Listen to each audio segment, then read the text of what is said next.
Eh bien salut les amis, j'espère que vous allez bien, moi pour ma part ça va vraiment super. Avant que la vidéo commence, j'aimerais savoir ce que vous avez eu pour Noël. Moi pour ma part, j'ai pas eu des choses high-tech, j'ai juste eu des vêtements et de l'argent. Aujourd'hui je suis vraiment très content par rapport à d'habitude parce que j'ai deux produits que je voulais absolument tester, que je n'ai pas eu l'occasion encore à essayer sur ma chaîne. C'est deux tapis de souris RGB de chez Banggood, mon partenaire. Allez voir leur site internet, ils vendent vraiment plein de choses. Alors on va commencer par le tapis de souris de la marque iBlue. Déjà, à mon point de vue, le packaging est vraiment très propre, très clean, très bien présenté d'ailleurs. Et ça donne vraiment envie de l'acheter. Je vais vous faire un peu le tour de la boîte.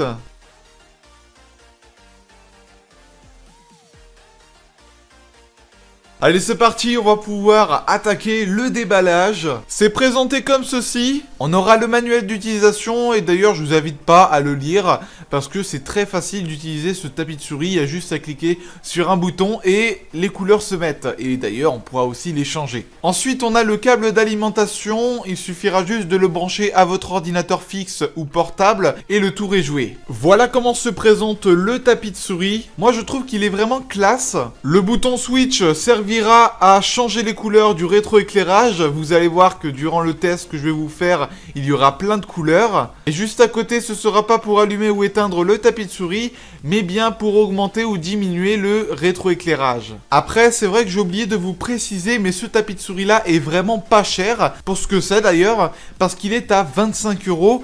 Pour moi, c'est un prix vraiment convenable. Et l'autre tapis de souris qu'on va attaquer juste après, il coûte dans les 30 €. Et j'ai quelque chose d'autre à rajouter avant qu'on passe au test. La matière me fait penser un peu aux ardoises. Et je vous garantis que c'est pas comme les tapis ordinaires sans rétroéclairage.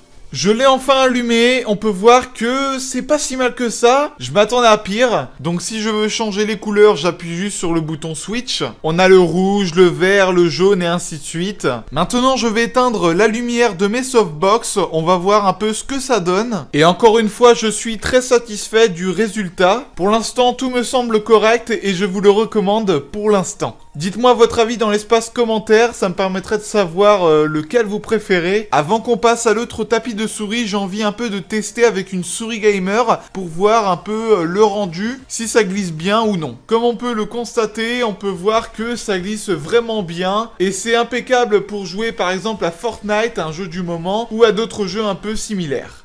Procédons sans plus tarder au deuxième tapis de souris, j'ai vraiment hâte aussi de le tester. Comme on peut l'apercevoir, on aura le logo de la marque et le bouton pour changer de couleur de rétroéclairage. En revanche, il n'y aura pas de deuxième bouton pour changer la luminosité du rétroéclairage. C'est un peu dommage. Par contre, il m'a l'air un peu plus lourd que le précédent. Concernant le câble, il est tressé et par USB. Et ça, c'est vraiment une bonne chose. C'est parti, je vais allumer le rétroéclairage. On va voir un peu le rendu. Ensuite, je vais éteindre les lumières de mes softbox pour voir un peu ce que ça donne dans le noir. Déjà, le rétroéclairage est juste magnifique, il est très clean. Et la luminosité est impeccable également. Je dirais même que c'est mieux que le tapis de souris qu'on a testé en premier. Pour le bouton du changement de couleur, il faut juste tapoter et non appuyer dessus. En gros, il est tactile et ça, j'apprécie beaucoup. Là, je vais pouvoir poser ma souris et la faire glisser et on va voir le résultat. Quand je fais glisser ma souris, ça ne glisse pas, mais en revanche, ça agrippe vraiment bien, et ça j'adore. Et avant de finir la vidéo en douce, je vous montre le résultat dans le noir, et c'est vraiment bluffant. J'espère que cette vidéo déballage et test vous aura énormément plu. Si c'est le cas, n'hésitez pas à me lâcher d'énormes pouces bleus pour d'autres vidéos de ce style, de vous abonner si ce n'est pas fait. Allez, moi sur ce, je vous laisse, c'était Pez, bye bye tout le monde.